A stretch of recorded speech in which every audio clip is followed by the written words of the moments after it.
Hey guys, welcome to the woods. Well, today more than most days, I don't really have a clear sense of what my message is here exactly. And I think that I know why that is, because the message is kind of weird. I don't think I could carry it, put it into a narrative in my head, and then spit it out to you because I would want to hold something back. I don't know if that makes any sense, but here we go. So, I've been sort of shown pointers along my life, all along my life, that have been sort of all been saying the same thing. But my understanding of it has changed as I've grown in my spirituality, my age, my wisdom. But it's not an age wisdom thing as I ever thought of it before. So I say to you, it's not an age and wisdom thing. It's a mental paradigm, a sense of self. And the sense of self sort of is the best way I can describe that energy ball that surrounds all of us. It's your sense of self. It's like your frequency. It's your television station. It's the video you're playing for the, well, as to go back to my other videos, it's the part you're playing. Let me get the sun out of my camera. I say camera all the time, but it's my phone. This is not high tech. And it's off the cuff. So, but, you know, inspiration of the woods and the trees always helps bring clarity to your message, but it's always in there. And, you know, for years I've been spending hours a day in the woods. And it's going to do something to you. But really, I had this bent in my life, all my life. And I've talked about it before, but when I was an early teen, somebody started talking about Edgar Cayce. And I already knew that's the kind of person I wanted to be attracted to. The mystics, the channels, the healers, the psychics, all of them. I took courses on that in my early 20s. Before I was married, every Saturday I went. What young kid every Saturday shows up for this mystic training class? And we did everything. We did all the arts. And then we even broke off and did a group at my house. And then a woman came who was channeled to someone in our group and basically taught us and gave me some messages. And so I just kind of always had this in the back of my head, but like, what do I do with it? And I don't know which pieces of definition or description I'm even going to give right now. So, and we'll put them in some kind of order, but you'll take out of it what you take out of it. That's the point I always kind of end up with in my deepest understanding is no matter what I say on this camera, the message is going to be your interpretation of the frequency I'm putting out. And most people will just say, it's nice, love is always good, more love's always good. But it's very difficult to really be in someone else's experience. You don't know where they are on their paradigm of their spiritual journey. And I don't always know where I am. At least I'm trying to, that's the lean. You don't want to understand this. You don't want to try to figure it out with your thinking mind. You got to go to the feelings. I like the Muse headset, you know, for getting yourself tuned into the sound of birds. That was just a fluke thing that just happened. Now I hear birds chirping just like it does on my phone in my earbuds while I have the Muse headset on when I'm in that deep sense of everything is perfect. And they use the, you know, tested with meditation gurus, people that have been doing it for like 30 years. It's the same thing. You just, you train yourself up. But it was a fine-tuning tool for me. It was really good. I know it has power, but it didn't change me because I've already been on this trajectory all my life. But the point now is, what am I going to do with this gift, my journey? Everyone came here with it's a magical time to be on the planet.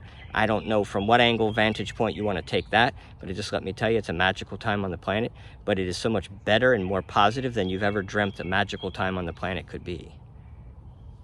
We're in planetary blessed state to such a degree that it's just amazing. And basically, I've talked about this before, but from an energy standpoint, it's like we're blooming a flower. And the frequency and the vibration and the projection of unconditional love off this planet is just going to be heightened a whole bunch because we can communicate with that source energy. It's the best way to describe it. Call it God if you want, but then there's a label. Is it a guy or a woman? And is it your dad? And is it Jesus' dad? And who's his sister? And You know, that's obviously a very archaic way of looking at the story. But let me tell you this, there is definitely, and I was told this when I was in my early 20s, when I was on this journey, that the deepest understanding of this spiritual journey process, that I'm not really telling you how it works, but I can tell you that I know how to tell you how it works. I know what talking to the masters is all about. I know what all the healings are about. I know what the miracles are about. I know what, you know, placebo, how that works. I mean, a lot of people can say they know how that works, but tell me how Jesus performs his miracles. I don't have to perform a miracle to know that I know how that's done and know that I totally could and really have. Then it's a measure of what do you consider a miracle. But we're all performing miracles. It's just to what degree. So a little bit of an example. There's people down on the, down is really not the way to say it. And you can call it a negative, positive charge, whatever, but it's a frequency more like television station. So it's like, you know, we don't really notice so much the difference whether you're on, you know, channel 2 or 13 or 11 or 45. People who are older like me know those are important channels. We didn't really notice the difference between those channels. It's just they had different shows, different broadcasts, different message, if you will. I mean, that's a simplified way to say it. But that same thing is going on with us as humans. We're putting out basically a television program, and our experience inside our projection bubble, I call my energy ball, our experience inside here is a reflection back of what you're putting out. That's how you get a feel for what's working and what's not, and what you like and what you don't. So you lean towards everything feeling better. That, and meditate to the point that everything's always working out for you is your mantra, and you know that to be true. When you hold that sense of unconditional love for yourself, then all the mysteries, they just become energetic downloads. You feel them coming in. And you got to get them a few times where you really own it, but it's a pretty magical process. So my understanding of this, not like I just recently read this, it's been told to me so many times that I'm finally like, you know, what am I going to do with it? That's the question. I put it out to my people, to my students. That's what my message was that I got. I'm like, put it out to my students. So here I am giving you this message. So one way to look at it that really gets creepy is that there's a psychic channel method of discovering who these people are on planet Earth that are like the less than 1% of the population of the planet. Spiritual masters? It seems like, well, I'd have an idea what I thought a spiritual master was or who that was or whatever. So, but I'll be honest, I've looked for one all my life and I've never found one. Maybe everybody can say that. But I think most people would feel like there's somebody, if they hung around them more, they could aspire to be like that person. And it sounds really conceited and arrogant to say that I don't find that. I don't find anybody even, not like they're not where I am spiritually, but they're not where I am spiritually. I don't know how else really to say it. But anyway, there's this study that this doctor did, but he was really a psychic channel type information. And it was given to me numerous times in my life, and it just keeps beating this into my head. And the point is, look at this paper, look at this paper. Even my wife's like, look at this paper, here's where you are right here. So I'm somewhere up in where the saints are, and I'm just jumping in and telling you that's where it is. And it's like 0.001% of the population gets to that level. Now, maybe we're in a magical time on the planet, and there's a whole lot more people doing that right now. But if it is, I want somebody to reach out and tell me they are. You know? But in the meantime, I don't really need someone to guide me and lead me. I've been following my own inner bliss, my own inner guide, my own inner compass, trusting my higher self, communicating with my personal guides that come in all different forms. I can tell you how it all works and how you do it. And the how you do it part, I know how to do it. But do I want to put together a program and teach it? I don't know. I really feel here's my other deep point that I want to really make sure I get across. I know that I am a spiritual master and that I'm here to birth masters.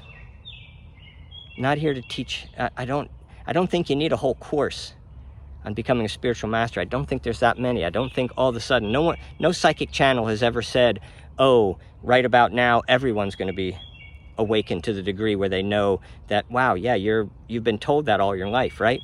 Who else has been told all their life this message that I'm saying right here? that I am that 0.001%, but I couldn't digest the idea up until maybe a year and a half ago. And I was like, I don't know, I haven't found anybody else.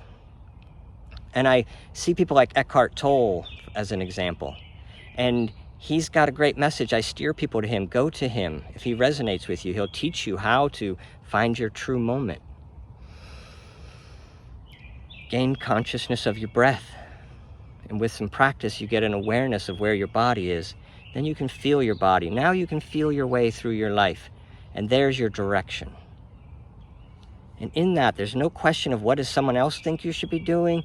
If I see a person telling their story, you know there's some challenge in there. My telling of this story right now is because I'm at the leading edge of this is my challenge. Do I own this person?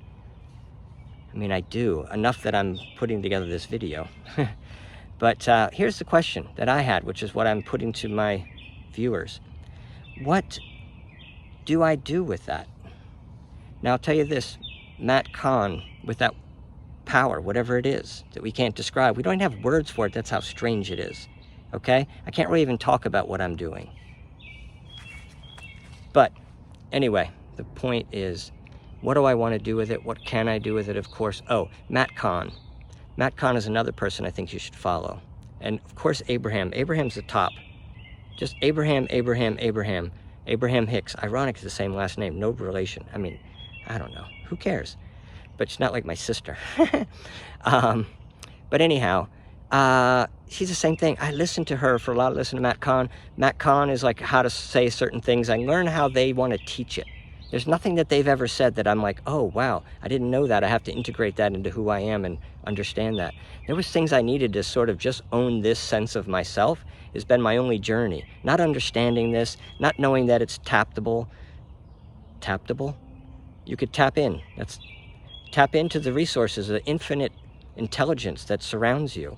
You are source energy. God is within. That's an important message. God used to be, the message was, let go, let God. Now, we're sort of redefining who God really is anyway, so we got to throw that into this mix. But now it's find God within.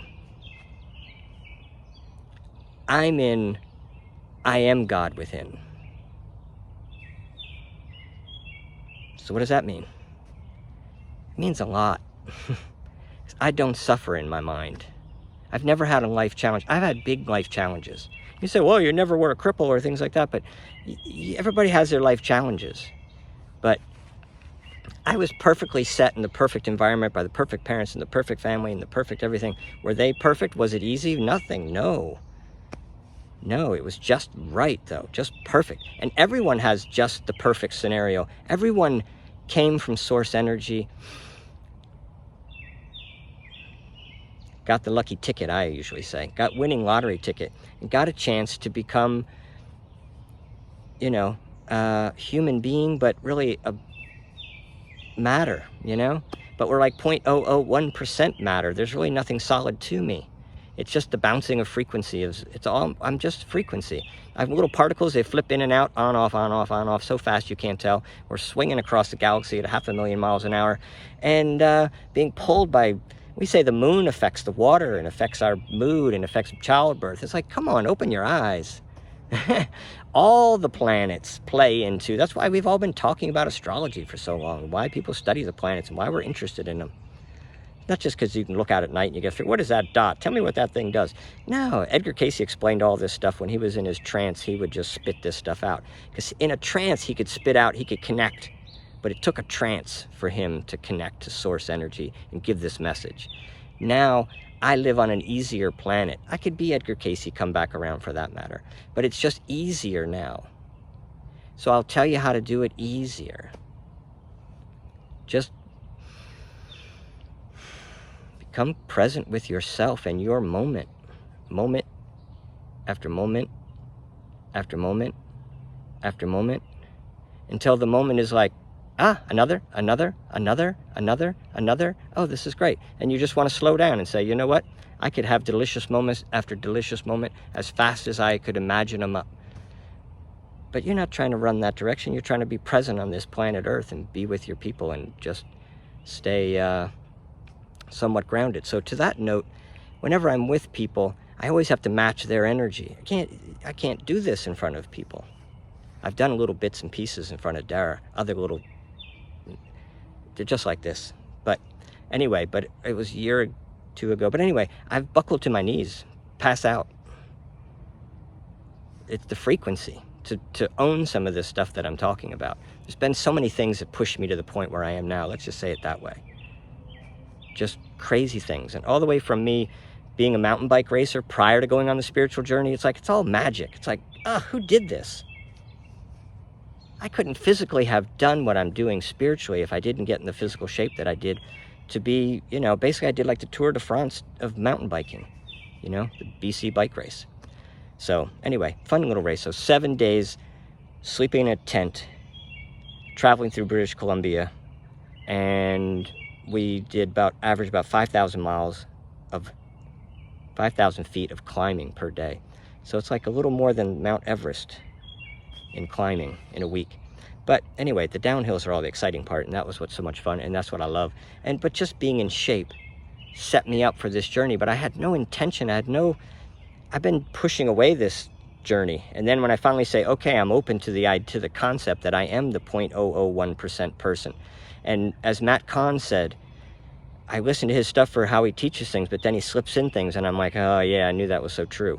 And he said, I'm a psychic. You read his stuff, listen to him. He's all over YouTube. He's got a great message, and he's a great teacher, and he calls himself a spiritual enlightenment teacher. But he says that he creates masters, not a teacher. He creates masters. So he's not teaching. Lots of people are teaching out there spirituality, love, acceptance. Maybe you're just trying to fight, prejudice in a school, whatever. We're all putting out our little love message. So I don't know where I was going to go with that, but I feel like I'm at 17 minutes. It's going to be too long and I won't be able to post it. So I'm going to leave it at that. Strange message, I know. Anyway, but I feel okay with it. Where I'm going from here, God only knows. But you know what? Source energy is I'm finding my way to steer source energy throughout the planet. And Matt Kahn's message, I'll leave with that one. He said prior to him, he's a pretty magical guy and very spiritual person. You check him out. He said born before him are some older people that just live normal lives. And they're just huge energy anchors for the whole planet. And Edgar Cayce told me 30 years ago, there's three groups of planetary beings out around planet Earth that are beaming down basically love energy, love vibration, frequency enhancer. Because we're coming out of the dark ages of the planet, which was the dark ages of the galaxy, the dark portion of the galaxy. We're coming into a high frequency part of the galaxy, and we need a little boost up. That's why we all sat down for the last year. That's why I brought out these videos when everybody decided to sit down. So if this message means something to you, then go back to the first one. It's in my YouTube. I took all the other trash out. I don't really post anything, and nobody really posts me. So it's pretty clean. It's just one back from number 1 to number 160 something. But the message is all there. If I go any farther, it's just too much. Either I become your reminder every day, but the whole journey is in there. But here's an important point, and I'm really going to wrap this up. I'm at 18 minutes. I have in my on my YouTube, which no one's seen. I don't post it. But I stored video on there from over another year prior to that, which I talked about a lot of my journey. So really, I think all the nuggets that you'd want are in there. I was pretty open about my journey, but never had this message. Like, what am I saying? I'm the anointed one, the chosen. That's not how it works. You just say yes energetically to the energy frequency of the planet. Anyone can do it. Why do 0.001% of the planet do it? I think I've been fussing with this many times I've been around here. Of course, we've all been on the planet many, many times. As we travel around the galaxy, 24,000 years, our solar system traveling around the galaxy spins us around. And sometimes we're on Mars, sometimes we're on Jupiter, sometimes we're on Pluto, sometimes we're on Earth.